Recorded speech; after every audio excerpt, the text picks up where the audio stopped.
Allahabad was notorious that time. Even people now also says कि वो selection centre कम rejection centre ज्यादा है। मैं बता दूं कि हमारे घर से कोई भी फौज में अभी तक नहीं गया था।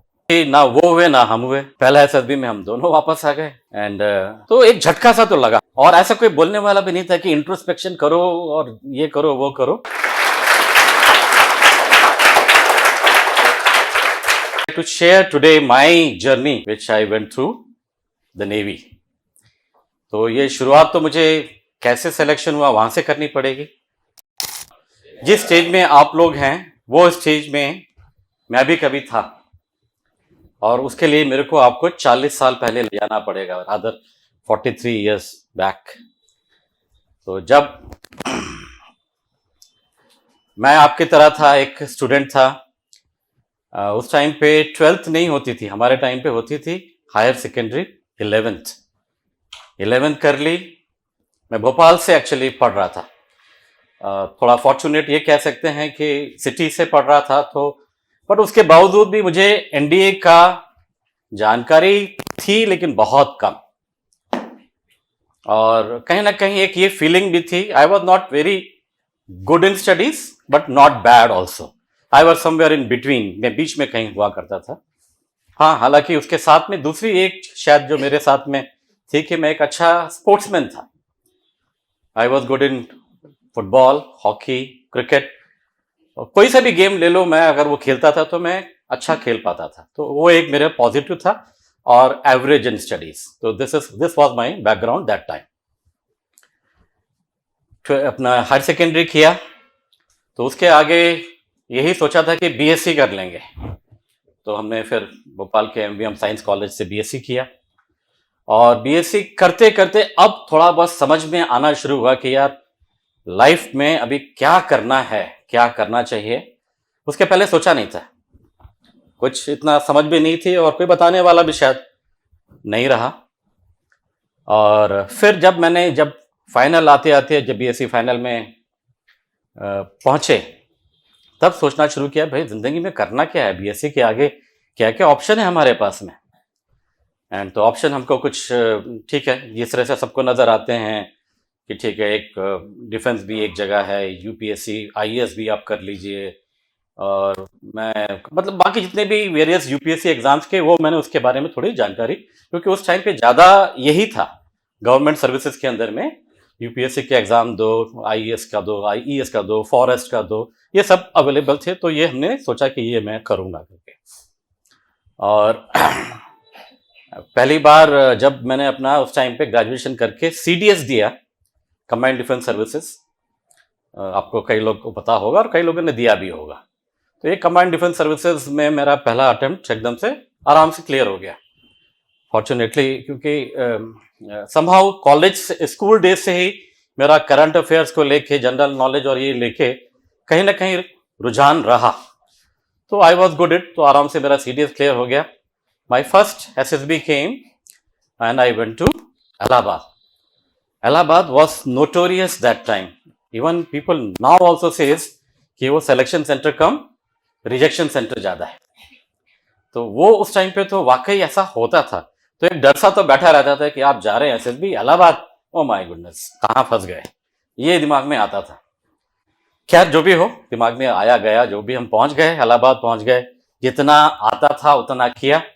अच्छा, ये एक चीज़ और पहले बता दूं कि हमारे घर से कोई भी फौज में अभी तक नहीं गया था, कोई सेलेक्ट नहीं हुआ था, कोई फौजी बैकग्राउंड नहीं था, तो किसी ने बताया भी नहीं कि क्या होता है, क्या करा है। और इस तरह की एफडी की जो एक अच्छी कोचिंग एकेडमी है, वो भी ऐसी कोई एकेडमी नहीं होती थी गिनी। बट अल्टीमेटली रिजल्ट ये हुआ कि ना वो हुए ना हम हुए।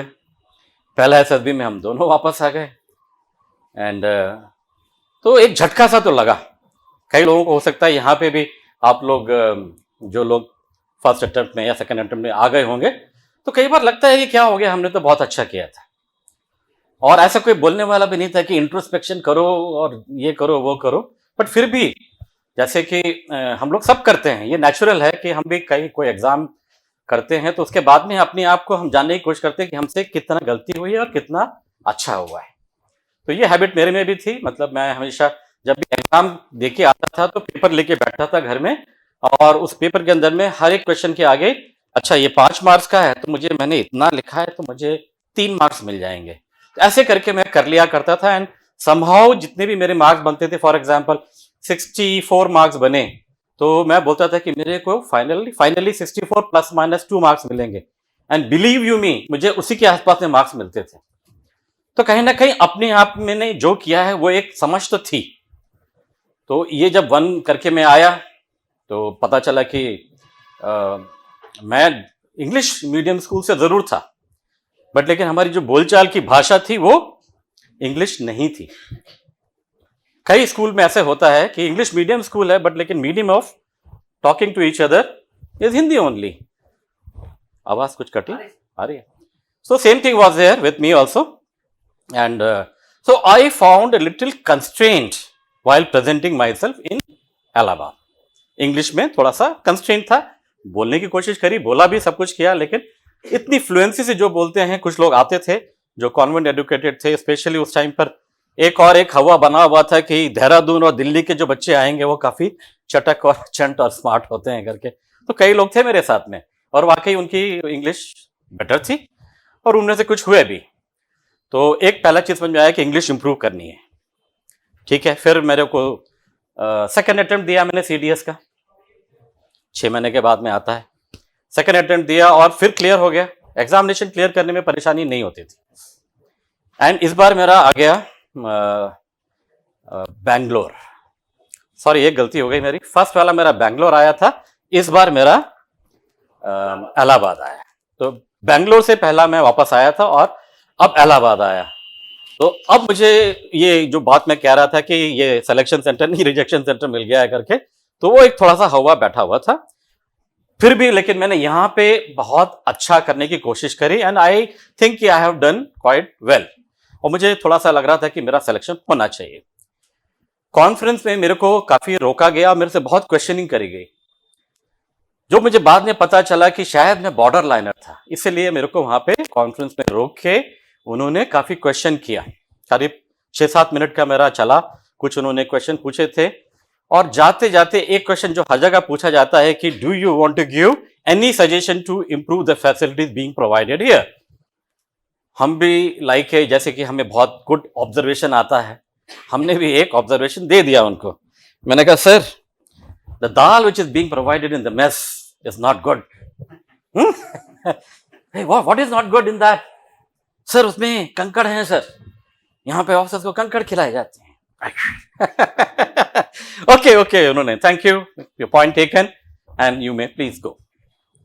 अब बाहर आके जब लोगों ने पूछा यार क्यों इतना लंबा चला करके बातचीत चली, तो मैंने बताया यार ऐसा ऐसा हुआ और उन्होंने ये क्वेश्चन पूछे। तो बाकी तो सब ठीक बोला, लेकिन जैसे मैंने लास्ट वाला पॉइंट बताया तो कुछ लोगों ने अपना नजरिया दिया, उनका परसेप्शन, बोले तूने यहां गलती कर दी। मैंने क्यों? उन्होंने पूछा कि कोई इंप्रूवमेंट करना चाहिए तो बता दिया मैंने। मैं तो जैसे कि एक सिंपल तरीके से आप सोचते हैं वैसे मैंने बता दिया। बोला कि कुछ लोगों ने बोला कि तुम क्या करने आए हो यहाँ पर, फौज में आ रहे हो ना, फौज के ऑफिसर बनोगे तो क्या हमेशा एक लैप ऑफ लग्जरी में रहोगे? मेरे को भी झटका लगा, मैंने कहा पॉइंट सही है, आप लैप ऑफ लग्जरी में तो नहीं रहेंगे, कहीं ना कहीं आपको जंगलों में जाके कई बार भूखे भी रहना पड़ेगा या अपनी घास पत्तियां भी खानी पड़ेंगी या खरगोश मार के सांप मार के भी खाना पड़ेगा। जो बच्चा आज एक दाल के लिए कुछ एक कंकड़ के लिए कर रहा है, कंप्लेंट कर रहा है, तो ऐसी कंडीशन में क्या करेगा ये? तो ये तेरे लिए ठीक नहीं है। मेरे को भी हाँ, मैंने कहा शायद ये गलती तो हो गई मेरे से, लेकिन हो गई। एंड फिर वही हुआ रिजल्ट की इस बार भी मेरे को बोला कि थैंक यू वेरी मच, जाइए वापस, मतलब नाम नहीं था। एंड अब अगेन कहीं ना कहीं इंग्लिश की जो थी कमजोरी अभी भी झलक रही थी। वापस आया, करंट अफेयर्स भी एक रीजन था जो वो भी झलक रहा था कि मैंने शायद थोड़ा सा इन दोनों में कम किया है। और फिजिकली मेरे को प्रॉब्लम नहीं होती थी, जीटीयू वीटीयू में बहुत अच्छा कर रहा था और साइकोलॉजिकल टेस्ट एज पर मी मुझे लग रहा था कि मैं ठीक कर रहा था, मतलब सारे टेस्ट में मैं कर पा रहा था बिना किसी के गाइडेंस के। I was able to do it. वो यहीं पर इंटरव्यू में लग रहा था कि मेरे को ये करना पड़ेगा। Then when I came back, अब मैंने अपनी स्ट्रेटेजी में थोड़ा सा बदलाव किया।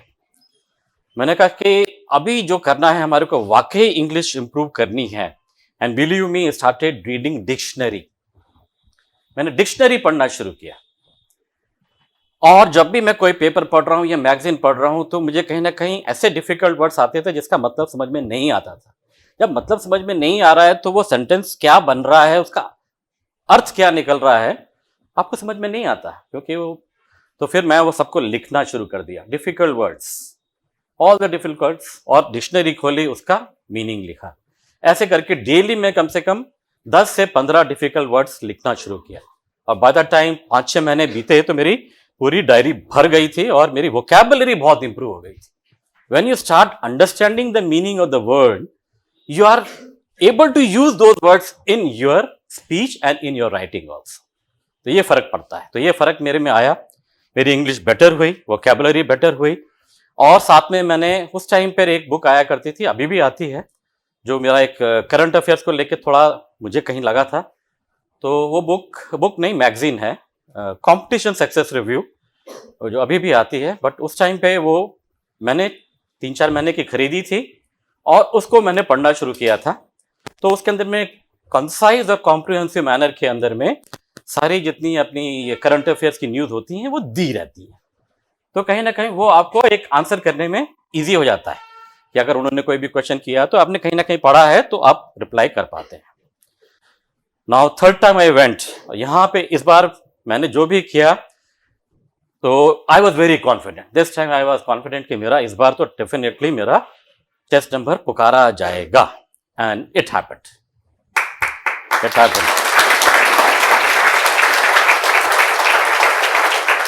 और मेरा जिंदगी का टर्निंग पॉइंट वो दिन बन गया एक्चुअली। बहुत उसी के लिए मैंने जो भी सोचा था, जिया था जब तक, मैंने कि भाई यही करना है, सिर्फ यही करना है, और कोई दिमाग में नहीं था, यही करना है बस। हालांकि दूसरे एग्जाम के लिए रखा था और मेरे से भी क्वेश्चन पूछा गया था, जो मैं भी पूछता हूं कि भाई what is your plan B. तो प्लान बी तो मैंने बताया, but at the same time जब मैं अपना सेंटेंस मैंने खत्म किया, sir this is my plan B, but my plan B remains the plan A remains the priority. I want to join defence services somehow, anyhow, I want to join defense services only. The way, I mean, probably I spoke that time, there was a conviction in my voice, the conviction in my mannerism, वो झलका और कहीं ना कहीं वो उसको impress किया होगा interviewing officer को। एंड फाइनली जब सिलेक्शन हो गया तो ऑब्वियसली उस टाइम पे तो फोन वोन तो होते नहीं थे, या रोटरी फोन होते थे। तो अब कुछ लोग जो मेरे अच्छे दोस्त बन गए थे जो वापस जा रहे थे, हम उनको छोड़ने के लिए बैंगलोर के रेलवे स्टेशन तक गए, और वहां पर तार घर होता है, टेलीग्राफ ऑफिस, वहां से मैंने तार किया अपने घर के अंदर में, फादर को टेलीग्राम किया कि got selected, retained for medicals. Okay, तो ये कहानी थी